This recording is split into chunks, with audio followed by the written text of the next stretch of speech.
a shed update, and I added another little fan to the art. Now we have one, we have two, and back there in the back we do have three little mini fans, which does keep it pretty cool in here. We'll have to probably add, I like to have at least one more for the front here and maybe one more in the back, and that would probably take care of the summer months, but I just do one fan at a time, and eventually we'll have it pretty darn cool in here. For the winter, I'm probably going to get some little, I got everything plugged in with the power strip, and I'll probably get some little heaters, and I'll do the heaters while I work out here in the winter time. So everything, we'll just try to make it homey as possible. But anyway, shed update.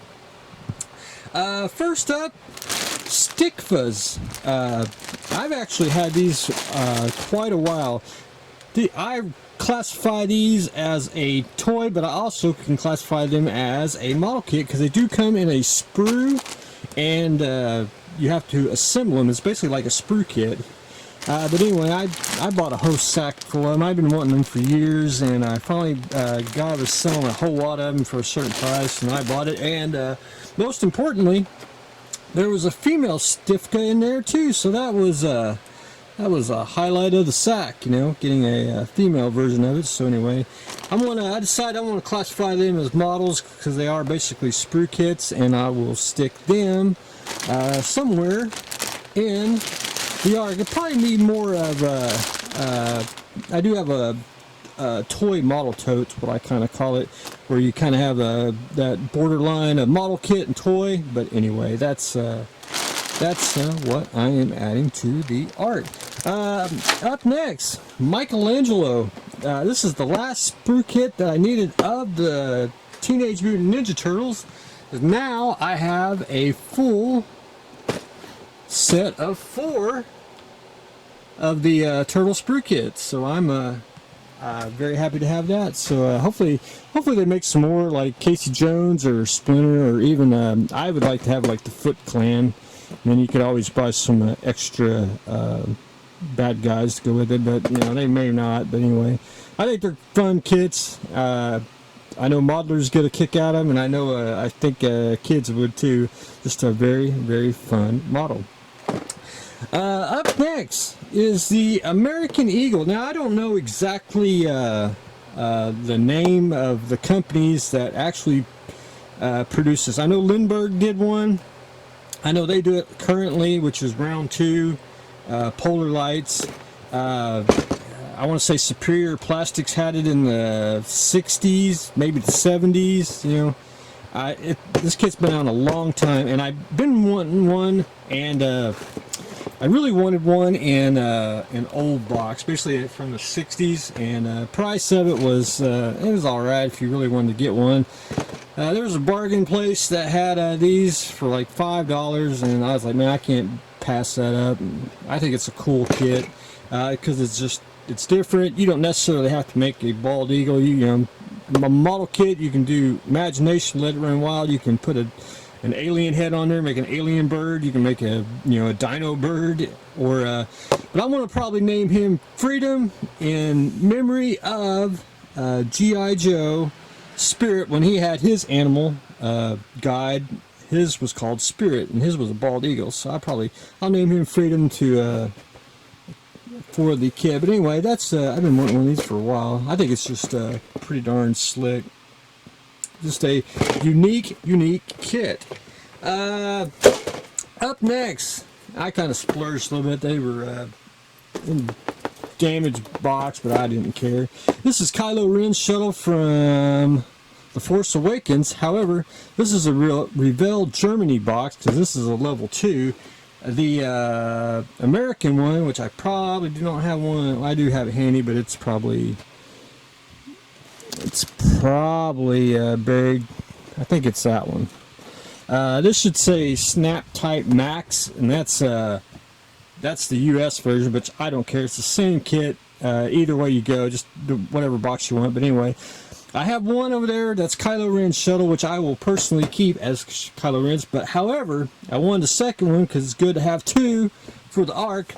But I wanted to have another one because this is actually a first order shuttle. You just got to paint it white, and that's one of the reasons why I wanted another one really, really bad. Because I wanted to paint it in first order colors, because a lot of people will paint it the Kylo Ren all black color, but hardly no one will ever do the first order all white one, which I think looks so much cooler than the all black one. But that's just me. But anyway, now I have 2 of those, and I need 1 more kit, and I will have 2 of all the Force Awakens kits. And I need another Poe Dameron kit, and I'll have 2 of each of those. So in time, I will try to acquire another one of those. I got to thank ODG Studios for this one. He did manage to give me another 1/500 JJ prize. The box is shot, but you know it's the kit that matters. It's kind of started, but that's no big deal. It's got a little primer on it. That's good because I want to do the Beyond conversion for it, and I got me another test bed. I don't have to actually cut mine up because I only got the 1. But now I basically got 2 of the JJ prizes, so I'm very excited about that. Hoping to get another one. These were running a lot of money back then when they first came out. But anyway, up next, I'm slowly acquiring ODG Studios resin bases, and this one, and forgive me, I can't remember the exact name. I call it the Dragon Head base. Very cool sculpted dragon head on there. It's supposed to be like he's you know, dead on the rocks here, and it's 4. And I don't probably have one handy. No, but I can show back here. This base was basically designed for the old Aurora Knights kits, and basically, just for example, this is an IMAX Knight.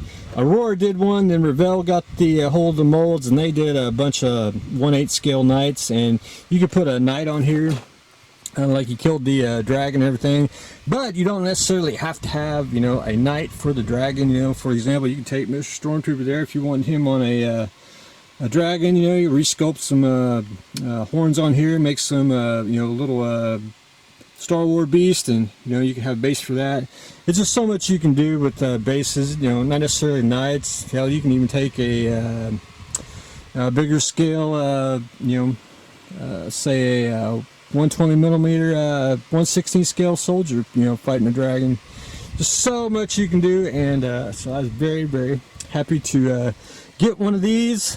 And you have to go to ODG Studios, and I'll try to put a link underneath the description so you can see where you can get cool bases like that.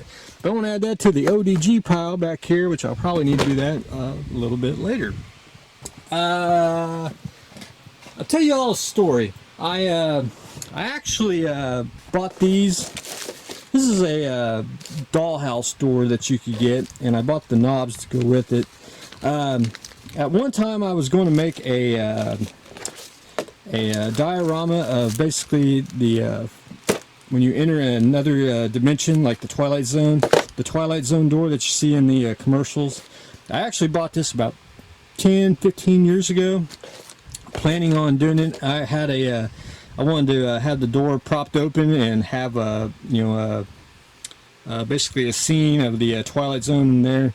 And Lord and behold, there's a resin kit of a Twilight Zone door that you can get if you can find it. And I have never built it, and I still have the 2, and I'm going to add it to the art just for sentimental values. I think that's maybe someday I may need a door for a model scene or something of that nature. So I'm going to add that to the art. Finally, kits of the weird. I have acquired another Hawk totem pole model, and this is the Whale and the Thunderbird. Gorgeous kit. Even the box is in great shape. I mean, and again, back then, $1. Just a gorgeous kit. I mean, very clean. Even all the, you know, hardly no flash on it at all. Very little, if any. I would personally like to see these reissued, but I figured that probably not a big seller, you know, in the modeling world, totem poles. But decals are in great shape too, just like the ski dans there. Just basically needs to be rescanned, just put on fresh decal paper. But I mean, it's a gorgeous kit. Almost looks like it just came out of a time capsule. Just how great shape it is. But anyway, I am very excited to get another totem pole model from 1966. Now I'm down to, I need two more. I need the Thunderbird and I need the Killer Whale. So hopefully in my travels I will acquire those two and I will have the whole entire set. But anyway, that was a unique find, finding that. So I didn't even know they, you know, when I found that one, I didn't even know they made totem poles. So that was just very, very cool. But anyway, that's a quick update of what I acquired this go around. So I'm adding a bunch of kits, adding Stifkas, adding another JJ Pride, we're adding Twilight Zone door, and of course we are adding another totem pole to the art. Anyway, that is what I have got going on today, so stay tuned for the next exciting filling of the art.